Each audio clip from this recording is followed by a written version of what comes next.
Hi, and welcome to this special interview with the Canadian Donation and Transplantation Research Program, the CDTRP. My name is Stéphanie, and I'm the CDTRP Communications Manager. It is my pleasure to meet today with Sadia Baig as part of the Kidney Health Month and the World Kidney Day, which is held every year on March 9th. Sadia has lived with chronic kidney disease for the past 25 years. She was diagnosed at 14 and during her journey had 2 failed deceased kidney transplants. She proudly graduated with a bachelor's degree in social work and is working full-time as a programs coordinator at the Kidney Foundation of Canada, Ontario branch, while receiving hemodialysis in center 3 times a week. She uses her degree and patient experience with empowering her peers and their care partners through navigating the roller coaster of living with a chronic condition. Sadia truly understands the importance of peer-to-peer support mentoring with giving hope while living your best life through the kidney journey. Welcome, Sadia. Thank you for taking the time to speak with me today. Thank you. Can you start us off with some personal background and how you got implicated into research?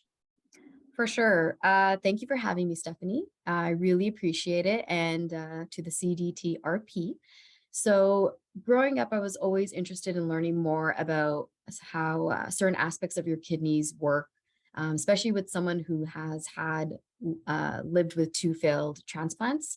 I did take a pause at one point only because going through two failed transplants and having to go back onto dialysis, it's very emotional and you're in denial. So it's kind of hard to deal with something like that, but you prevail. Um, During COVID, I actually happened to stumble upon the CDTRP's website through my work at the Kidney Foundation. And I checked it out and I saw that you guys had a PFA advisory committee, and I emailed, and yeah, I got accepted, which was really cool. I'm still new to your organization, and I have been to one event, and I've done a few research items, and it's very interesting in terms of having the patient voice, the caregiver voice, and the living donor voice share and give their thoughts and their ideas. I think that's actually really, really beneficial because we are the ones living the journey. We are the ones going through the transplants and whatnot. So having our input, having a say, is important, for sure.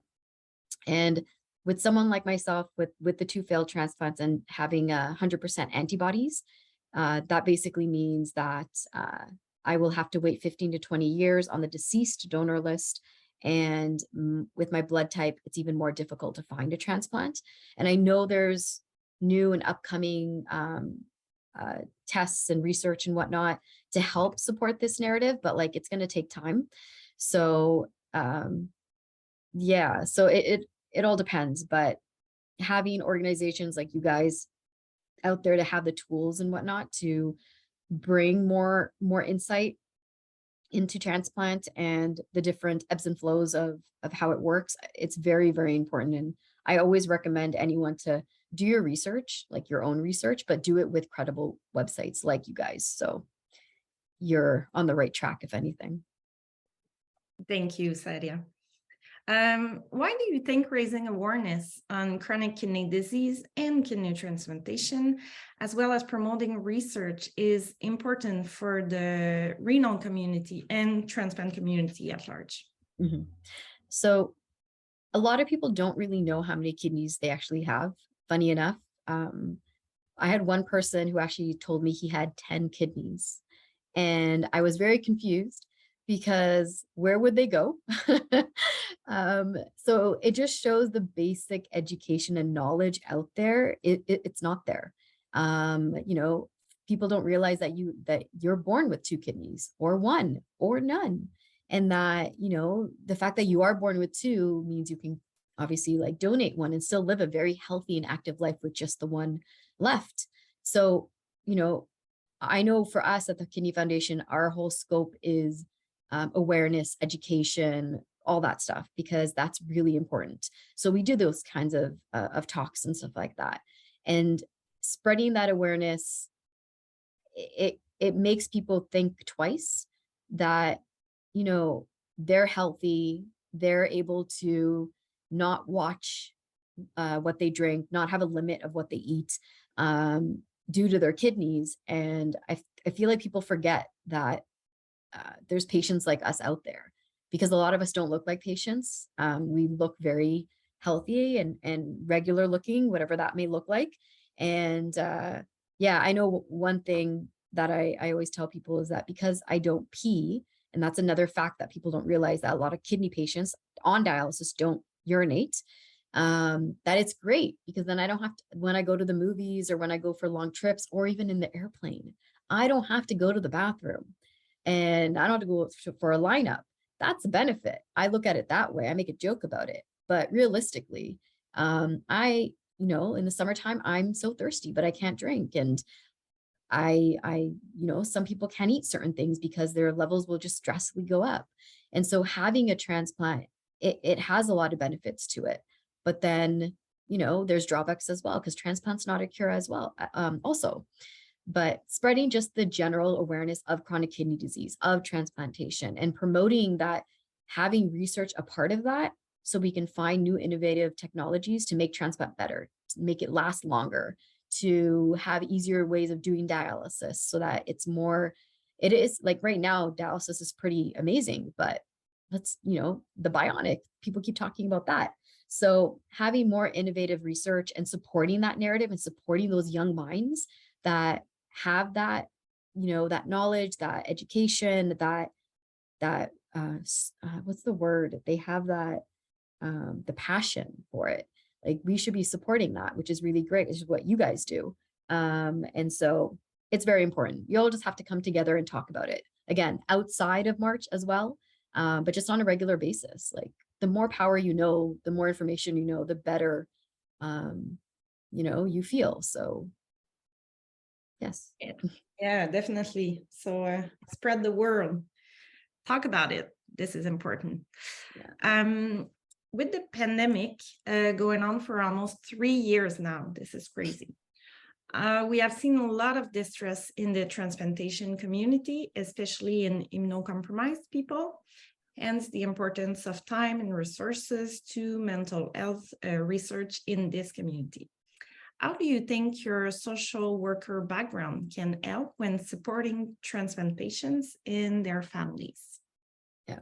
So with my line of work, with working with the foundation, I have so many patients who are transplanted, and the concerns and the worries that they have expressed and that they have talked about, you know, people don't realize that this isn't a game with COVID, that when you are transplanted, there is the scare and the worry that your graft could fail if you get COVID, or something else could happen on top of you know, your transplant being affected. So I know a lot of folks have been in their bubbles. They haven't been coming out because they're trying to keep themselves safe, and rightfully so. So in terms of like their mental health, it's been a lot. And for someone like, I'll use me as an example. For someone who's in the hospital 3 times a week in the very beginning of the pandemic, and you had to go to the hospital, you had no choice but going outside and doing your dialysis in the hospital. Anxiety was high, and your stress level was high, and just hearing anyone cough, you would freak out. You'd be like, okay, what's going on?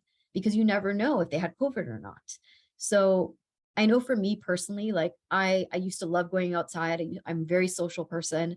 I used to go on hikes all the time. I took my cat outside on a leash. I'm that crazy cat lady. And after that, like I became isolated, and I just didn't want to go out anymore. Like I'm slowly getting back to that. And with the summertime now coming, hopefully, I'll get back into that. But other individuals who are not so comfortable, like what do we do for them? Where's the resources for them?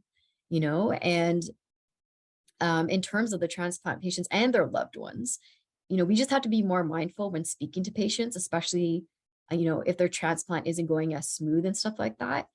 It's providing them that hope, that there's hope for research, there's hope for a better future. You just need to, promote it. Like, it takes a village. So every person has to support in their own way, in their own means that they can. And when I'm talking to my patients with my degree, I'm able to become more aware of the words I use, the language I use, even like the way I use my voice, with the empathy in it. um, I'm very mindful of, the person, their age, their background, because we're all very unique people. I know there's this one thing where they like to put kidney patients all in a bubble, that all transplants are supposed to go like this, and all kidney patients are supposed to live like this one way. No, we're all unique individuals. Our bodies are all unique and different, and you learn from each other's journeys. It doesn't mean that, I went through 2 failed transplants, doesn't mean someone else is going to go through the same thing.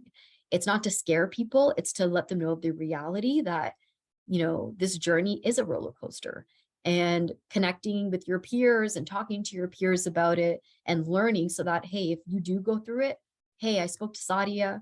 I remember she told me this. I'm gonna talk to my team about it and see if like this would work for me. That's the point of peer support. No medical advice. You get personal experiences, and that helps you navigate through the journey. And having a community, and that's the whole point, a community who understands that is so prevalent. And so, definitely connect with organizations like the Kidney Foundation with our peer support program and our Kidney Connect program. It's a support group for just post-transplant recipients, living donors. So you can talk about the ebbs and flows of your transplant. You can talk about the good, the bad, and the dirty, and how you're feeling, and be honest about it. And then also caregivers. We have one for you too. So it's a fear that we have. It really is. We're still really, really scared of COVID. And then you have other folks that just are over it. And that's okay too. Because, our mental health is really, our mental health, our well-being, it's something that we just have to take care of. And yeah, at the end of the day. Thank you, Sadia. So yeah, I really no, peer support is such important. This is for sure, and I'll make sure to post the Transplant Connect and Kidney Connect group that you have at the Kidney Foundation on the website as well. So any final thoughts or comment for our community? Yep. So again, thank you for having me. I really do appreciate you letting me share my voice when it comes to research. And, again, I never really knew the world of research, and I'm still learning it because it's very, very medical and technical and very high level. But just being a part of that world with the CDTRP, it's pretty cool. So if you are interested, definitely learn how to become a PFA. It's all about the awareness and the different types of research that's out there, and, being mindful and encouraging others to join. So definitely do that. And then take care of yourself. And if you need to connect to peer support, Stephanie will put the information down for the Kidney Foundation. But, just knowing you're not alone, there's hope for the future, and don't stop living your life. That's something that I learned through my journey, that I only became a social worker because of my personal social worker at my pediatric hospital. And so she gave me the hope to give back and support others. So I definitely encourage you to join and give back to your community, if that's in whatever way you see.